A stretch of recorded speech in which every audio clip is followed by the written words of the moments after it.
நாடு முழுவதும் பள்ளி சீருடைகளை ஒரே மாதிரியாக்கும் முன்மொழிவு தற்போது ஆய்வு நிலையில் உள்ளதாகவும் இது 2026 கல்வி ஆண்டில் அமல்படுத்தப்படாது என்றும் கல்வி அமைச்சு தெளிவுபடுத்தியுள்ளது. கல்வி அமைச்சின் தலைமைச் செயலாளர் டாக்டர் முகமது அசாம் அகமது கூறுகையில், இதுகுறித்து இன்னும் எந்த இறுதி முடிவும் எடுக்கப்படவில்லை என்றும் இந்த விவகாரம் ஆய்வு மட்டத்திலேயே உள்ளதாகவும் அவர் தெரிவித்தார்.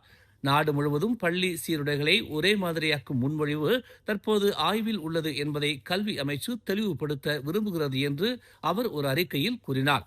மேலும் அனைத்து தொடர்புடைய அம்சங்களையும் முழுமையாக மதிப்பீடு செய்த பிறகே இறுதி முடிவு எடுக்கப்படும் என்றும், ஒப்புதல் அளிக்கப்பட்டால் அது 2027 ஆண்டு கல்வியாண்டில் அமல்படுத்தப்படலாம் என்றும் அவர் கூறினார். 2027 கல்வியாண்டில் அமல்படுத்தும் சாத்தியம் குறித்து அனைத்து அம்சங்களையும் விரிவாக ஆய்வு செய்த பிறகே இறுதி முடிவு எடுக்கப்படும் என்றும் அவர் விளக்கினார். இதற்கிடையில் தற்போதைய கல்வி ஆண்டில் மாணவர்களின் பள்ளி சீருடைகளில் எந்தவித மாற்றமும் இல்லை என்று பெற்றோர்களுக்கும் சம்பந்தப்பட்ட தரப்பினருக்கும் அவர் உறுதியளித்தார். மேலும் செய்திகளை தெரிந்து கொள்ள தமிழ் மலர் இணையதளம், தமிழ் மலர் செயலி மற்றும் மலர் டிவி யூடியூப் சேனலை வலம் வாருங்கள். எங்களோடு இணைந்திருக்க மலர் டிவியை பதிவு செய்து கொள்ளுங்கள். உறவுகள் மகிழ்ந்திட விருப்பம் மற்றும் பகிர்வு சேவையை சொடுக்கிடுங்கள்.